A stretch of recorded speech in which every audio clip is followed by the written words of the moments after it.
আসসালামু আলাইকুম, কেমন আছেন সবাই? আশা করি আল্লাহ তাআলার রহমতে অনেক অনেক ভালো আছেন। আপনাদের জন্য নিয়ে এসেছি গোলাপজাম মিষ্টি। চলুন আমার সাথে রেসিপিটা দেখতে আপনাদের সাথে শেয়ার করতেছি। হাতের কাছে যা আছে তা উপকরণ দিয়ে বানাবো আজকের গোলাপজাম মিষ্টি। তো এখানে নিয়ে নিয়েছি, দেখেন এই কাপটা পরিমাণ পানি দিব, 2 মগ পানিটা দিব, ঠিক আছে?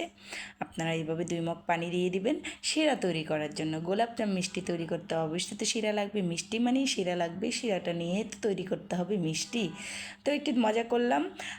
এই কাপটা পরিমাণ 2 কাপ চিনি দিবেন। আমি এখানে লাল চিনি দিয়েছি, আপনারা চাইলে সাদা চিনিও দিতে পারেন, লাল চিনি দিতে পারেন, কোনো সমস্যা নাই তাতে। তো শিরাটা তৈরি করব মিষ্টির জন্য।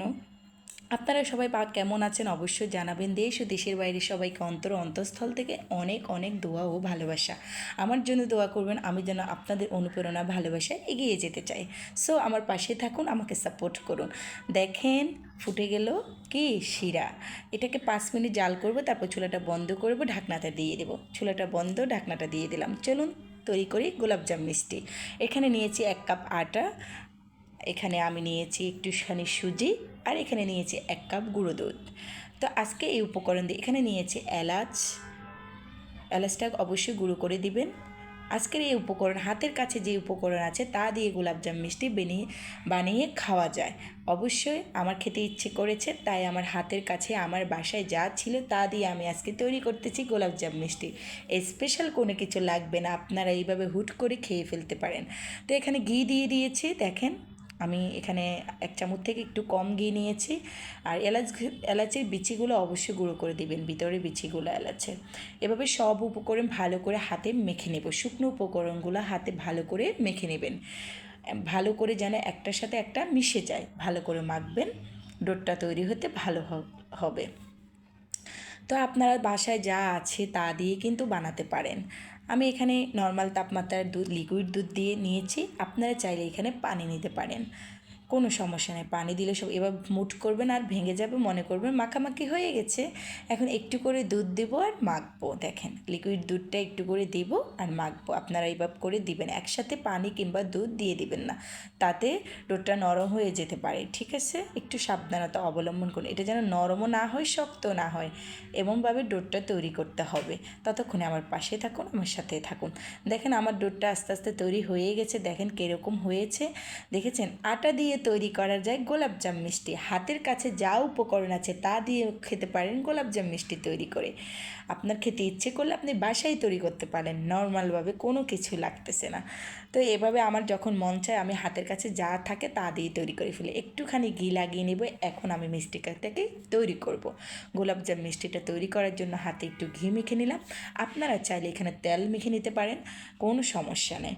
আমি এখানে একটু শেপ নিয়ে দিচ্ছি, আপনারা চাইলে এটাকে গোল করে রাখতে পারেন, লম্বা করে রাখতে পারেন, শেপ দিতে পারেন, কোনো সমস্যা নাই। কারণ গোলও রাখা যায় গোলাপজাম মিষ্টি, লম্বাও রাখা যায় গোলাপজাম মিষ্টি। তা আমি একটু লম্বা করে শেপ দিয়ে দিচ্ছি। দেখেন একে একে সবগুলো তৈরি করব, ততক্ষণ আমার পাশে থাকুন, আমার সাথেই থাকুন। তো আপনারা এইভাবে বাসায় যদি মন চায় গোলাপজাম মিষ্টি খেতে, বাসায় তৈরি করে ফেলবেন। আমি যে উপকরণ দেখিয়েছি তা মোটামুটি সবার বাসায় থাকে, তৈরি করে খেয়ে ফেলতে পারবেন চটকাটে। সবগুলো ডো দিয়ে মিষ্টি তৈরি করা হয়ে গেছে। এখন চলেন আচিয়া কিচেনে। কী জন্য? ভাজাভাজির পালা তো, ভাজতে হবে না? হ্যাঁ, অবশ্যই ভাজবেন। তেলটা একটু গরম কম হবে, ঠিক আছে? অনেক গরম করে অবশ্যই কিন্তু মিষ্টিটা দিবেন না। এখানে তেল হালকা গরম হবে, যেমন দেখেন একটু হালকা হালকা ফুটফুট করতেছে, ভাববেন তেলটা হালকা গরম হয়েছে। তো এখানে কোনো নাড়ানাড়ি করার পালার দরকার না, আমি একসাথে সবগুলো মিষ্টি দিয়ে দিয়েছি, কোনো নাড়ানাড়ির দরকার নেই। এমনিতে ওরা নিচ থেকে নিজে ফুলে উঠবে, ফুলে ওঠার পরে যাই আপনি তারপর নাড়বেন। আপনি যদি নাড়তে যান ভেঙেও তো যেতে পারে। তো দেখেন আমি সবগুলো, দেখেন কীভাবে ফুটে উঠেছে, এগুলো ফুলকো ফুলকো হয়ে গেছে নিচ থেকে নিজে। আমি এখন এটাকে আরও কতক্ষণ পরে একটা নাড়া দেব। এই দেখেন, দেখেছেন? এরা এভাবে ফুলে উঠবে, আপনার কোনো কিছু করা দরকার নেই। তো এভাবে দেখেন একটা একটা করে উল্টে দিচ্ছি, এভাবে উল্টে দিবেন, তারপরে নাড়ানাড়ি পালা। তবে কিন্তু লো আছে, কিন্তু এটাকে করতে হবে, একটা কথা মাথায় রাখবেন, একদম লো আছে এটাকে ভাজতে হবে যেন ভিতরটা ভালো করে হয়, বুঝছেন?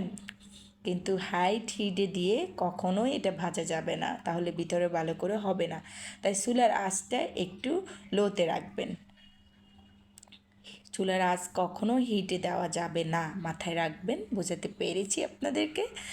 তো আমার বন্ধুরা, ভাইরা, বোনেরা কেমন লাগতেছে অবশ্যই কমেন্টে জানাবে। আর কার কার গোলাপজাম মিষ্টি পছন্দ তাও তো জানাবে, তাই না? অবশ্যই যদি তোমাদের খেতে ইচ্ছে করে হাতের কাছে যা উপকরণ আছে তা দিয়ে বানিয়ে ফেলিও গোলাপজাম মিষ্টি। তো দেখেন আস্তে আস্তে ভাজাভাজি হয়ে যাচ্ছে। এখন শুধু নেড়ে নেড়ে দিয়েছি আর কালার এসে গেছে।